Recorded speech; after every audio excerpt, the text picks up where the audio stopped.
I'm down here on the lower Yuba. It's January 4th. River's back pretty much in its main channel. Still pretty off color, and it's running at about 3,500 CFS plus or minus. Looks like we have a little seeping side channel downstream there to the left, but for the most part everything's looking pretty much back in its place. River's pretty much back in amongst the willows.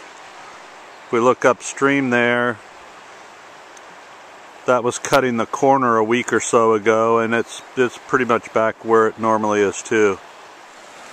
I'm right here down along the river, and you can see that the clarity here is about 1.5 feet. It'll probably get better the further we go downstream. This is all wood debris that's been placed up on this high bank. We're probably about 20 foot in elevation higher than where the river is right now. Here's pretty much the exact high water line here. You can see all these little sticks. If I turn, there's the river down there. So you look across that bar across the other side, the river was flowing all the way across there. Here's an area that used to be a big back eddy, and right over there you can see there's been a channel cut through where the water's flowing through there, and a little bit more to the left there's sort of a seep area where it's water's going through there. Now the river's running at 3,500, so if it gets down to in the 1,000 again, it'll be curious to see whether that will still be flowing. I doubt it, but time will tell. Here we're a little further downstream. Everything's pretty brown in its bank. Saw a fish rise right out there. Got a little water flowing on a side channel on the right. It usually seeps through there. And then we go over here, there's water flowing to the left, which that's also not flowing very well typically. Here's a little closer view of that side channel going downstream. It's got probably 2.5 to 3 foot of depth out there in the deepest spot. Water clarity is improving a little bit here. So this is sort of what we'd like to have happen, that this would stay when we're down at 1,000.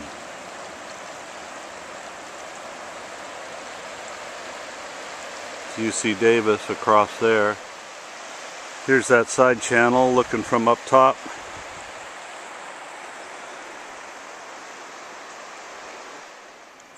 Here's another side channel that looks like it's deepened quite a bit, which is May, and this usually flows at 1,000, but it's probably deepened a bit to where it'll provide a little bit better habitat for the fish in here. There's the view down to Parks Bar Bridge with the Sierra Buttes off there in the distance. Pretty clear, beautiful day. Here's a view upstream about a ½ mile above Parks Bar Bridge, and you can see that it's pretty much back in its main channel on the right. That channel has been there for a while, and it looks like we might have more of a flow way off in the distance to the left side of that gravel island. There's the Parks Bar Bridge. There's the old bridge abutments across there with some nice soft water and water seeping through on the river right down there. Here's looking upstream back up towards Parks Bar Bridge. Just saw one drift boat coming down river left. Still pretty green. Here we're looking downstream from just from where we were. You can look downstream way down there around the bend. When you turn that bend, that's what we call the aquarium. Big flat area with deep clear water typically. Here's a gorgeous little back channel here right off the aquarium run. This is a great habitat area for fry.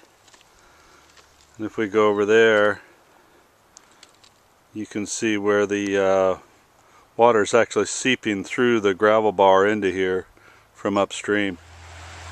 Here's the big corner and the eddy pool where you turn and come down into the aquarium run. So right here is the aquarium with all these big rock croppings on the river right. Now right here, it looks as though the water clarity has improved to about 2 feet. Here's looking upstream towards the bottom end of the aquarium run. And then right across here was a huge tail out all the way across river. And it looks like this side has been deepened and channelized a little bit more all through this area. So the tail out may have sort of channelized through here. We'll see when it clears up. Then across there we still have a little water flowing through what we referred to as the old island. So there is still some water there, but this side here is deepened, so that's probably going to disappear as soon as the water goes down to about 1,000, that channel over there. We're right upstream of the old diversion, and right there where the whitewater is really the only difficult spot to navigate on the whole lower river.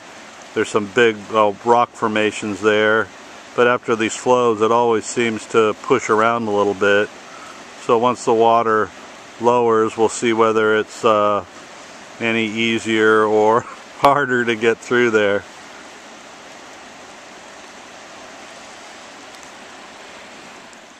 There's the back channel where the water was seeping through below the aquarium run. So it's still coming through there, and that's perfect habitat there. That's what we like to see. Then looking downstream, here's the big island, Long Island. Main flow going right. Still got quite a bit of current going river left through the side channel. Looks like that may have gotten deepened a little bit. We'll wait and give a report on that as soon as I float it.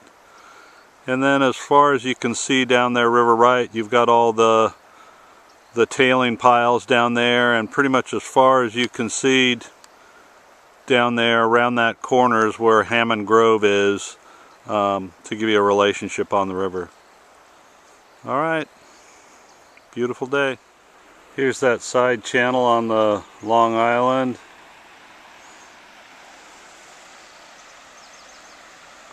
Looking way down there to where it joins the main stem of the river. And then across on the far side is the main channel over there. This side channel looks really good.